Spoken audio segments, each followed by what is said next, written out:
Here are the worst and best weapons in Apex Season 26 for high kills, rank climbing, and just overall meta value. Before we get started, don't forget to like and subscribe, as over 98% of people who watch these videos aren't subscribed. Alright, let's dive right in. Starting off in F tier, we have nothing. I don't think there's any unusable weapons in Season 26. Now, are they all balanced? Heck no, but they are all usable, which is the first time I think I've ever said that. All jokes aside, we are starting with the care package tier. These are just all the care package weapons that I feel should be in their own tier list. But we can still rank these weapons with the triple take being in third place. I was very excited to get the T take into the care package because I figured it would be OP, but it's kind of been a letdown. Next, we have the Akimbo P2020s in the care package. Similar to the T take, the P20s are kind of underwhelming. After terrorizing the game for a whole season where they could go akimbo, putting them in the care package made them not as reliable or overpowered, even compared to floor loot weapons like the PK or the RE45. And finally, we have the greatest care package weapon ever, the Kraber. If you saw my video last week, we talked about how the Kraber actually received a secret buff this season, and it all comes from Apex fully removing helmets and 200 health being the max you can have with the Kraber, hitting for 210 in the head. So all in all, the Kraber is still the top dog. Next, we have D tier for our underwhelming weapons. D tier is a place for weapons that, unless you just absolutely love them, should not be picked up because odds are there's another weapon that does the job better. First, in D tier, this might get me in some trouble, but it's the longbow. Like I said earlier, there's not a bad weapon right now in Apex, but for the longbow, there's just 7 other options that do what it does, but better. Want to call it a sniper? Cool. The Sentinel, Charge Rifle, Bow Check, and Kraber are all better. Think it's in the mid to long range poke meta? The G7 hits almost as hard, but 8 times faster, and the 30-30 still shoots fast, and its charge up allows for greater damage. The longbow just doesn't compete. And the last weapon in D tier, we have the EVA 8, a decent shotgun that is just getting overran primarily from the PK. The EVA 8 has okay damage, and when you get a purple or gold bolt, it can be very effective, but what I think it needs right now is its double time hop up back. With all these guns like the Wingman, PK, Prowler, and many more getting their hop ups from damage output, I think the EVA 8 needs its old one back. Moving on to C tier, we have our average weapons. These weapons can put up a fight, and if used at a high skill, can be utilized beautifully. First in this tier, we have the R301. I pray for the day when Apex goes away from marksman and charge rifles and we can get back to gun skill with the R3 and flatline, but right now is not the time. Can you use the R3? 100%, but when you get hit by 3 bullets from 150 meters away and are confused how to even fight that, just remember it's an average weapon. Next in C tier, we have the L-Star. The L-Star has had its moments while in the care package and directly after, but has consistently fallen off update after update. If Ring didn't have the dropships this season, I would say it's a good early game weapon, but now that only applies to pubs and maybe even wildcard. Coming up next, we have the Havoc. I think the Havoc hasn't been getting enough love this season, and I get it. Ever since the turbocharger was taken out of the game, most people hate the charge up to shoot. But if you can anticipate the charge up in fights, the damage on the Havoc is unreal and will delete people. And at the time of making this, the turbocharger isn't added, but we just found out the hop up is coming back for the mid-season update. So if you're watching this after that,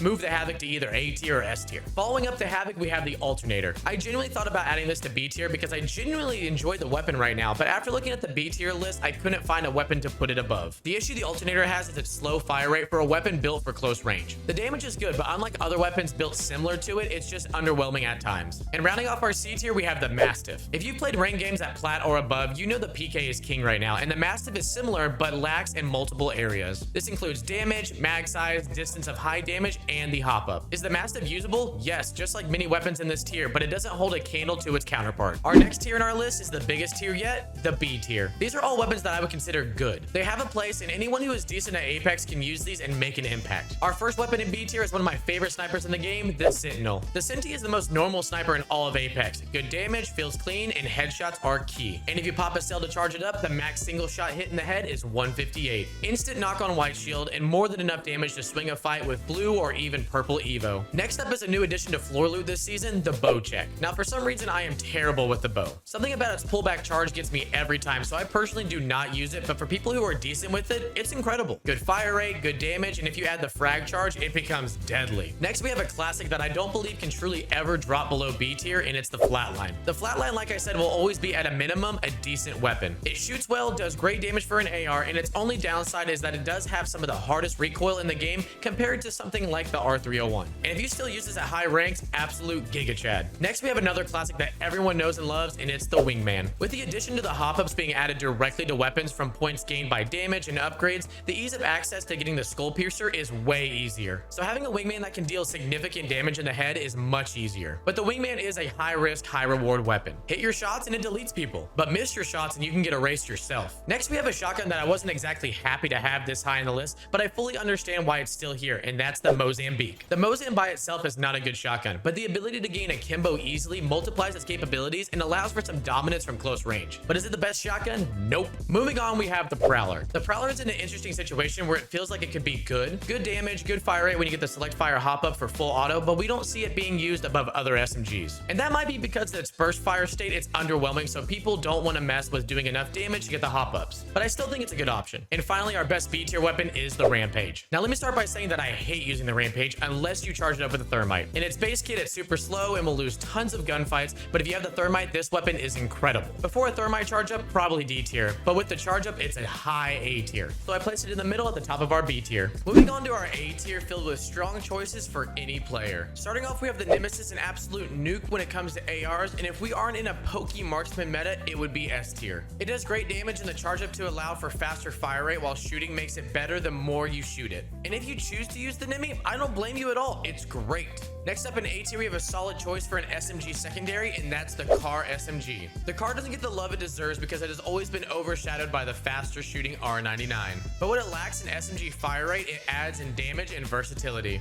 The Car can use light or heavy ammo, which I think is very undervalued, and its recoil is significantly easier to control versus the R99. Next, we have the Devotion. The Devotion is in a weird state right now, but will soon be given even more love with the addition of the turbocharger as a hop-up after the mid-season update. But as of right now, the only way to get the turbocharger is by having a fully kitted Devo, but once the hop-up is back, I imagine it will be an S tier weapon. Moving on, we have a gun that went from S tier to A tier before you could finish its name, the RE45. The RE45 got a rework this season and was terrorizing the ranked scene. It was the only weapon anyone was using, and for good reason. It shot extremely fast with amazing damage, but just a week or two after its release, it received a nerf to its max size and recoil, and is now in a good spot being in the middle of A tier. Next is the Spitfire, and this one is a little weird seeing here because I don't personally use it, but I see it being used a ton outside of the S tier weapons and shows insane promise. It hits very hard, has a decent fire rate, and the mag size is so forgiving that it allows you to make a mistake and still be able to win your fights. It's not one of my favorites, but we need more primaries in A tier, so it's gonna go here. And finally, in A tier, similar to the Spitfire, that it may be undervalued, is the Hemlock. I personally enjoy using the Hemlock. It's very similar to the Nemesis, but hits a little harder. If the Nemesis had the damage of the Hemlock with the capabilities it does with the charge up, I could see the Nemesis for sure being an S tier caliber weapon. And finally, we have our S tier, the best of the best. These are all weapons that you should 100% be using if you're trying to rank up or just get an edge on any Apex game mode that you're playing. Starting off, we have the best shotgun in the game, the Peacekeeper. The Peacekeeper meta is something that we've been praying for many seasons. It's fun to play with and fun to watch if you're into competitive Apex. Now, it's not quite as good as the care package version, but still has a max hit of 108, and the ability to hit for more than 12 is much easier since it came back to the floor loot. Next up is my favorite primary in the game, the G7 Scout. The G7 is a top tier marksman that deals insane damage and has a great fire rate that allows for quick dealings of enemies even from 100 meters out. If you hit your shots, it allows for a knock in around 5 shots that can be under 1 second. If you haven't tried it before, please do. Moving on, we have another marksman that doesn't shoot quite as fast as the G7 but can deal more damage, and that's the 30-30 repeater. The 30-30 is great because of its long range capabilities and the fact that you can tack on Skull Piercer on top of it. A fully charged up Skull Piercer headshot can hit for 120, more than enough damage to push a team or get a knock if you hit a body shot directly after. Next is probably one of my least favorite meta weapons right now, and that's the Charge Rifle. If you're in a higher rank right now, you've seen tons of people using this thing from 200 meters plus and getting tons of damage. Add on the select fire hop up and it's annoying and brutal to play against. And the worst part is, the farther you are from someone, the more damage it does to the player. It really is the king of the poke meta right now. Next is my favorite SMG in the game, the Volt. Why do I love the Volt? 3 main reasons. First, it's the easiest handling SMG in the game. Also, it deals great damage and has a mag size big enough so you can miss a few shots if needed. And finally, it's an SMG you can actually use from distance greater than 30 meters because the damage drop off is not bad. And for the final weapon in S tier, we have the R99. The R99 is basically perfect. Insane close range TTK to obliterate any other SMG, it's truly the best at extreme close range fights. But the one downfall is that with such a fast fire rate, if you miss any shots, you may be at a disadvantage. But hit your shots and it's absolutely elite. Thank you for watching this tier list video. If you enjoy, consider subscribing to the channel. Thanks.